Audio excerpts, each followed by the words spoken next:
This past week in week 5 for the Sunday night game was supposed to be a test between two NFC teams looking to legitimize themselves as we reached the quarter-way point of this NFL season. For one team, they had a well-balanced approach to themselves. A strong offense with a pretty good defense and a pretty strong defense, but some questions about their offense because their defense was pretty much carrying them by that point. So for both of these teams, some of these questions were going to be answered coming into this big game under the bright lights of Sunday night on NBC, or for those of you that wanted to access this game on Peacock. I question your sanity, but it is what it is at this point.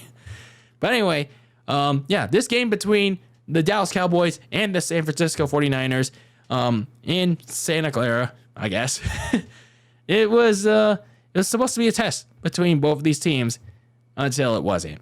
Why wasn't it? Well, let's talk about it. The Niners get the ball on the opening kick, and like in the last few games, they're running out of the gate right away, and they're already at midfield just a few minutes in, but they get into a little bit of a disaster once they get past midfield because Deebo Samuel, it seems like he fumbles a catch, but then they rule it incomplete. Plus, Micah Parsons gets ruled offsides, and the drive continues for the 49ers. Otherwise, the Niners, they cap off a strong opening drive. They get another opening drive touchdown with Purdy finding a wide open George Kittle for his first touchdown. It's already 7-0, just a couple minutes in. Now, the Dallas Cowboys and Mike McCarthy have to figure out, okay, we gotta respond to this. We already have to respond to this. One thing that I noticed right away in that opening drive is that the offensive line already held up pretty well against that Dallas front four led by Micah Parsons. So, all right, good work so far. Now you got to just hold up for the rest of the game, the rest of the 3 quarters and a half. So, good work so far. For the Dallas Cowboys, though, it wasn't all sunshine and rainbows, though. Their first two drives on offense, it was not great. It was not great. They were quick like a piss in the wind. Dak overthrew his receivers, and the offensive line, their starting offensive line, like fully, it was kind of rusty. It looked pretty rusty to say the least, because Nick Bosa on the second drive for Dallas, he busted through to get a second sack of the season, and it went punt city for their first 2 drives. But once you get to the Niners' third drive of the first quarter, the offensive line folded a bit because defensive tackle Jonathan Hankins was able to bat 2 balls on 2 of Purdy's throws. Purdy got sacked by safety Javon Curse, and there was also some weird play design by Kyle Shanahan where you had 3 receivers out on the left, and then you had Purdy call Christian McCaffrey over, and then you had Purdy just hand it to him when Parsons was just ready for him. And that was just kind of a weird play. There was a missed opportunity to keep the drive going when you literally had Dallas on its knees already with a 7-point lead, and which honestly could have been 14 if you had kept going. I don't know why they were going. I don't know what Kyle Shanahan was trying to dial up there. Maybe a little too creative that it just blew up in your face. I don't know. But anyway, at least it didn't result to anything for Dallas offensively because Fred Warner, the linebacker, was able to create a turnover by punching out the ball from Tony Pollard, and backup defensive lineman Kevin Givens recovered it barely. That ball almost sailed out of bounds, so he's able to recover it. Just unfortunately, McCaffrey couldn't get anything into the end zone because he had the ball stripped away from him. He just had it stolen from him, barely at the end zone. So no points on there. But Fred Warner, who had a really good game in this big time matchup, he sacked Dak Prescott near the end zone. And on the very next play, you had Brock Purdy and Christian McCaffrey do this flea flicker to George Kittle. That puts them up 14-0, which again could have been 21-0, early in the second quarter, but it's just that one weird play that kind of screwed them up a little, but the Dallas Cowboys weren't really able to get anything going until they were finally able to push and get on the board. That was like the only time. That was honestly the only time that they were able to get something going in that game after that flea flicker play from Purdy, McCaffrey, back to Purdy, and then to Kittle. But yeah, otherwise, the Cowboys on that responding drive, Dak Prescott was able to get his guys like CeeDee Lamb, his tight end, and then his receiver on a lob to Kevontae Turbin, who eventually exited the game with I think it was like a knee or calf injury. But anyway, at that point of the game, it was 14-7, and yeah, and it was only a 1-score game when it could have been a 2-score game. But then again, it eventually became a 2-score game when they got a pager, they got a call from Dr. McCaffrey, CMC. See what I did there, AEW fans? And they punched right back to put that score up 21-7. And, you know, they could have gotten more points, too. They could have gotten more points at the half. And I guess that's the common theme of the first half for this 49ers team. Some missed opportunities there, and a weird play call that kind of like screwed up those opportunities.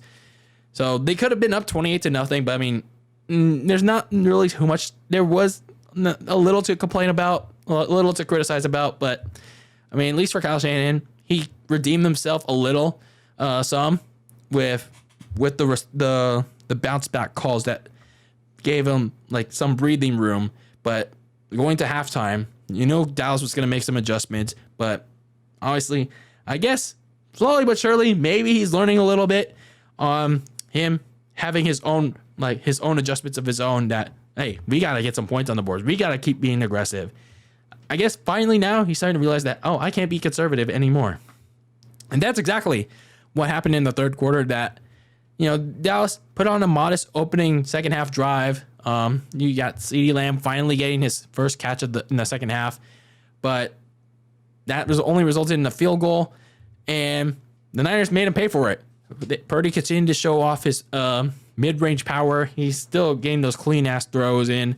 Wide open, Deebo Samuel. George Kittle gets his third touchdown catch wide open in the middle of the secondary of Dallas, and it's like not even close to under 10 minutes of the game, and it's already 28-10.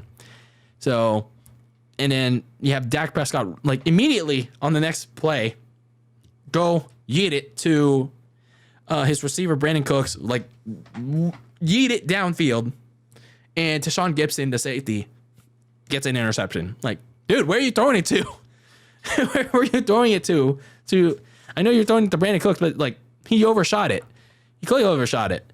And right as you go into the fourth quarter, you go on this long drive, and pretty much caps off a successful night with a touchdown to Kyle Juszczyk.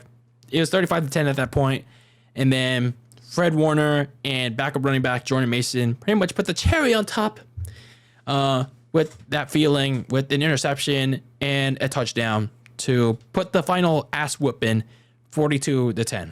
So, yeah, overall, I mean, this was pretty much the test that the Niners passed. I mean, convincingly, easily, and Dallas, man, those wins against the Giants, the Jets, the Patriots. Yeah, you kind of saw the glass ball behind that, but then you saw the other side of that, and it's like, uh oh, there, pal. We forgot we were playing these other teams in the back half of our schedule. It's like, well, shit. Now I know the Niners still have their own tough competition, but at least they're getting themselves prepped for it. Dallas, I don't know about that, pal. So, looking at my thoughts on this game for my 49ers, the offensive line for San Francisco, they had a tough task ahead of them, trying to neutralize the likes of Jonathan Hatkins and Micah Parsons and DeMarcus Lawrence, and they did a good job of it. They did a really good job of that. I mean, other than allowing a sack, 2 bad balls from Hatkins, and a weirdly busted play. The offensive line held up. They really held up against that supposedly deadly front four. The latter of whom was completely shut down, that being Micah Parsons. Like, he was like a ghost. He was pretty much ghosted. I guess in part thanks to Colin McKivitz. I think he was the one that was guarding Micah Parsons. So good for him. Like, he's actually done pretty good so far. But for Dallas, though, their 3 wins, like I said, came courtesy of their defense and their special teams. Like most of more than half of their touchdowns, more than half of their scoring came on like pick sixes, like sack fumbles, touchdowns, punt returns. So coming into this game, it was going to be how Dak Prescott and his offense was going to respond to whatever punches the 49ers defense threw at him, especially in situations where the Cowboys offense was going to be in the red zone, because if they haven't got to that point, because they really struggled in that red zone. That was one of my key points to Dallas trying to steal a win over the 49ers.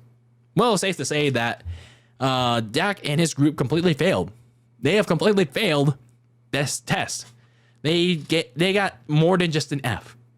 F minus, F double minus, G, H, I, J, K, L, M, N, O, P, whatever's below an F. I don't know, man. I don't know what grade you can give the Dak Prescott and the boys in this performance. If you're a Cowboys fan, or just in general an NFL fan. But it was a little like again, it's a little understandable, at least in my perspective, that the starting O-line was underperforming because they hadn't been together for like 2 years. But Dak was just like really bad. He was really bad in this game. It was like I guess it was, it's safe to say, it was, I don't know if I say easy for the Niners to relentlessly pressure him. And that was an offensive line that's usually pretty good for the Cowboys, regardless of if they hadn't been together for that together. But Dak just like made a lot of careless mistakes.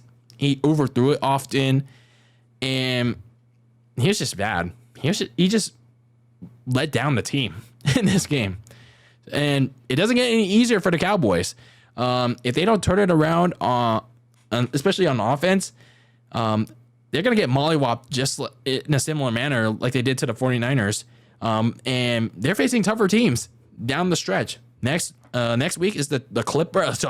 Chargers. Chargers. Then you have even later down the stretch, the Dolphins. And then your first matchup against the Eagles is coming up relatively soon. The Rams are no slouch either, regardless of what you think of them. And then a little later down the stretch also is the Bills. Good luck with that one, Cowboys. Good luck with that one.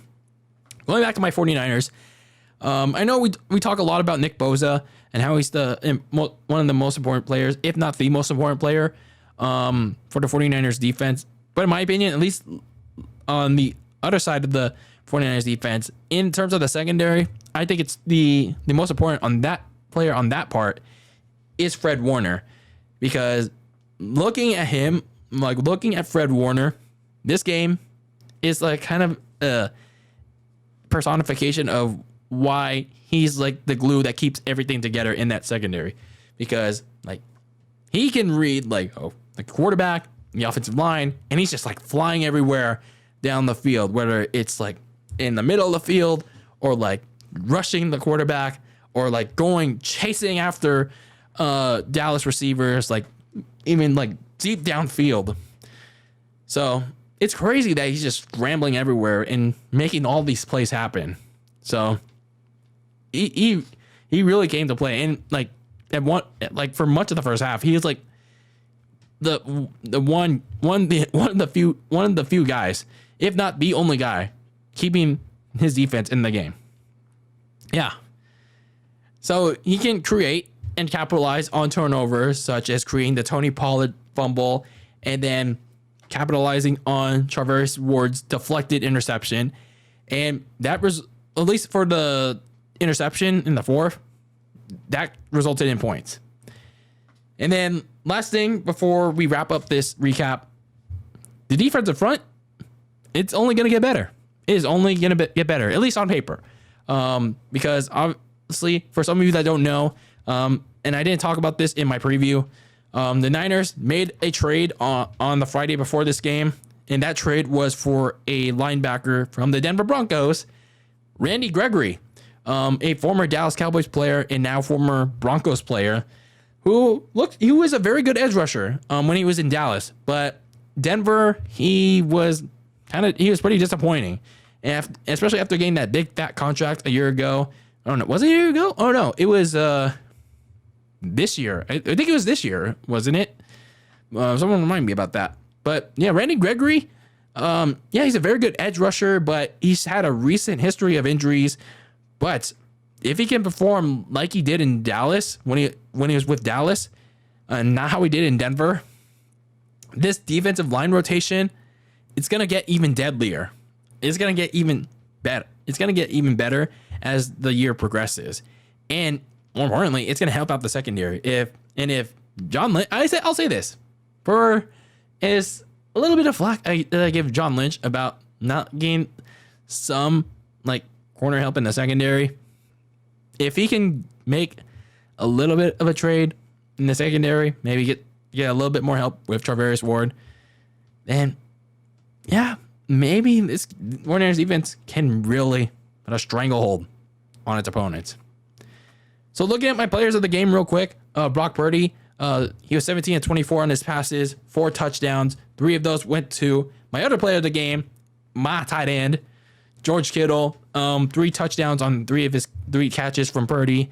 And then linebacker on defense, Fred Warner, with 1 sack, 1 forced fumble, and an interception. So looking ahead to week 6, now that the homestand is over, the Niners, all 3 wins at home, and 3 of those blowout wins. Now they begin a 2-game road trip up north. That begins in Cleveland, in the land, to take on the Browns, aka the Skid Marks. The Browns, they were on a bye week in this 5th week of the NFL season, but when we last saw them in action, they and their backup Dorian Thompson-Robinson, they were destroyed. They were emphatically destroyed by the Ravens, and I didn't expect much because Dorian Thompson-Robinson was the talk of the town during the preseason, but that was the preseason. But for the Browns, they got thoroughly smashed by Lamar Jackson and the Ravens, and they also suffered a rash of injuries on both sides of the ball, including to Myles Garrett. But the bye week perhaps helped them, came at the right time for them. So depending on the injury report coming up later this week, as we get ready for this game for Cleveland, some things should be clear on whether or not the players that got injured in that game will be coming back. One of those players include starting quarterback Deshaun Watson, who didn't play because of a shoulder injury, despite being medically cleared. Like, I don't know what was going on there, but I guess maybe because it was his mood. I don't know. But I assume he's going to play after having like 2 weeks off, or 3, depending on how you look at it. But we'll see. We'll see how he feels. What his mood's going to be heading into week 6. So we will see. But yeah, that is my thoughts. That is my opinions. That is my recap of this 49ers win over the Dallas Cowboys. We are 5-0, and it feels good, to be honest with you. Like I know the last two seasons that I covered, my 49ers, I've been pretty critical of them, and I am critical of them when they deserve it. But when they deserve praise, I will give it to them. That's how it roll. That's how we roll here, ladies and gentlemen. As a filthy casual fan, when you deserve criticism, I will give it to you. But when you deserve praise, I will give that to you. And right now, for the 49ers, there are some things to point out that deserves criticism. But for the most part, the 49ers have been doing pretty well. And, at least for right now, Kyle Shanahan has his team rolling. So there's not really too much, at least for right now, too much to complain about. So, yeah, on to week 6. The 49ers are 5-0. Let me know your thoughts on this big win over the Dallas Cowboys in week 5 in the comments below, whether you're a 49ers fan or not. But anyway, that is it for me on Dylan Lasagna and Very Cold Lasagna. And until next time, keep the lasagna very cold in the fridge with your takes on the world of sports. And peace out.